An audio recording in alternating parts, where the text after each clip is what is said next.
administrators that you look to now that you're like, I kind of want to style my way like that? Or, I mean, are there people that you look to now and think of them as inspiring or being what you want to be? Absolutely. I mean, I think that, locally, when I think about being the second African-American woman as an interim superintendent for Tulsa Public Schools, if my history is correct, I believe Deborah Gist was the first woman superintendent of Tulsa Public Schools. And so I think there's something to be said about women in leadership. And I would also say that the first woman who was African-American in the interim superintendent's role was Dr. Laverne Wimberly.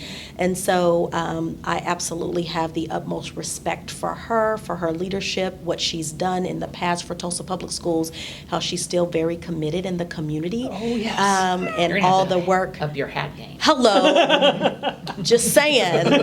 And so I hold her in high regard. And I'll just say there's been so many leaders who have come through my life as a student in Tulsa Public Schools, as a former teacher in Tulsa Public Schools, that I'm always thinking about, and I channel some of what they've done and said and how they've led. And I think about how that's going to then influence my leadership. And so yeah. Out of curiosity, obviously Dr. Gist has been in the building, but have you talked to any of your predecessors, whether it's Dr. Wimberly or any of the other previous superintendents, even if it's just a, hey, good luck, you got this kind of chat? So I have. One of the first people to reach out to me upon being, approved through the board for the interim superintendent was Dr. Cecilia Robinson, and she. At Millwood? Yes, and so she's the superintendent of Millwood, and she reached out. We actually happen to be sorority sisters, and so she did the whole I'm here for you, and she sent me some messages, and I got you. And as a matter of fact, my latest message from her was she mentioned that Dr. Marshall has basically reached out to her to say, hey, come to the board meeting to support Dr. Johnson. So wow. I'm super excited that she has plans right now to AKA's come. rolling deep. Yeah, to come to our my first board meeting on Monday, which no pressure, I'm just saying, no additional pressure. But she, along with several others, and I've got some women across the country who also, I'm a part of several programs, and they've reached out to let me know that they are here for me and that, they're here to support. And I'm super appreciative of all of the reach out that have happened, both nationally, locally. And then I just want to also say that I cannot express to you how many Tulsans have reached out. I mean, they found me through Facebook if they didn't have my number. They've, Facebook requests. I mean, those who had my phone number, they've been calling up to the ESC building just saying, we just want you to know we're ready to support, we're here.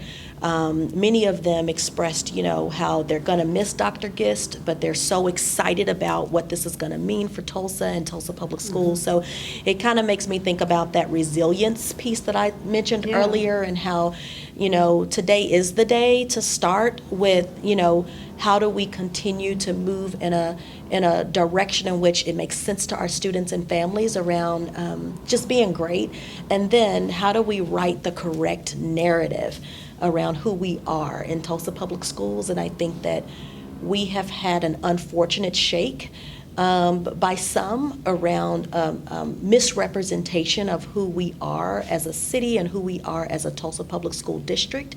And I'm very committed to ensuring that the campaign changes from what has been done in the past to us to people really understanding how amazing and awesome we are. And so that's definitely a part of my work. I'm just curious, you talk about the resilience. Right now, everything is emotional. I mean, I've been here 30 years, and I was telling him, I go, it's never been like this. I mean, yeah, things ebb and flow, but it's not been like this, the stress and the pressure. How do you start to do that? How do you come in and say, it's a new day, but still make people, you know what I mean? I mean, where do you start? It's daunting from the outside looking in at what you're up against. So what is your plan there? Yeah, I'm, when you think about, I need you to ask me this question. This is a good question. Because when you think about, an analogy, and I would just use the science analogy, which is we have to be the constant right now. Our families and students they deserve us to be laser-like focused on our purpose for being here, while all the other variables around us are just that. And so I won't call those variables distractions, I'll just say they're variables.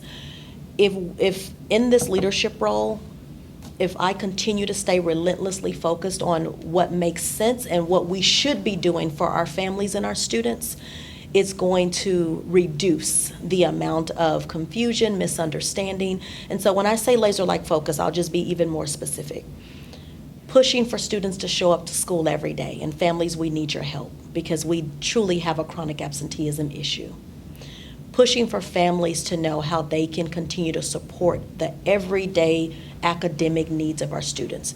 Pushing our teachers to know that every single day you have to show up as your best self, and we're going to give you those supports to do that, but the students need you at your best every day. Making sure our students hear from us and see us, and remind our students that we're proud of your district. We're proud of our district. We're proud of where you go to school. And as your superintendent, your interim superintendent, I'm going to remind you of the pride that you should have in your school.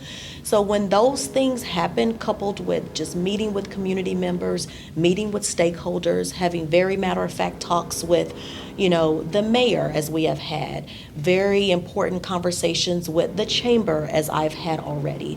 Just getting the word out that we're here, we're going to make it, it's okay, we're going to stay laser-like focused on outcomes, we're going to focus on graduation rates, all those things that matter to our constituents. Everything else will take care of itself. That's my idea about that and strategy around it. Yeah. In those conversations, have there been any specific misconceptions that you've already had to bust up, other than I'm sure the whole accreditation situation came up, but beyond that? I haven't so my media has been limited, so Yeah. I haven't Right. done a lot. But just in conversation, Right, that's what I- yeah, absolutely. I think there's been just, assuring people that our teachers are in buildings right now, teaching with intentionality to see students to greatness. Just making sure people know that, and that we are not a district that has completely fallen off the rails, but that we have amazing buildings with amazing leaders and teachers who are great, and students who every day are showing up and wanting to learn, that we are the #1 school district when it comes to our numbers. So we still are the largest school district in the state. Just making sure that people know that families are still choosing us, and they choose us because we're serving their students in a productive manner. Is there room for growth? Absolutely. Do we have a ways to go to get where I know we can go?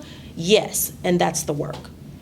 I'm wondering, because this job is one of the hardest jobs in the city, in the state. Yeah. So I just have to be blunt and like, why do you want this job? There are other Thank you things for you could asking the do question. I was too chicken to ask. that are less stress, and people would look at this job and go, no, thank you. So why do you want this job? Why do you tackle something so under the microscope right now? Yeah. When I think about that question, I think about what's been poured into me as a Tulsan, and I'm paying it forward by pouring back into the city that has me in this seat. And so students need stability, they need heart, they need love, they need a visionary, they need hope and opportunity, and those are all the things that I plan to lead within. And I believe that Tulsa Public Schools needs this now more than ever. And sometimes there's a calling, and you answer it, and you understand it when you answer it.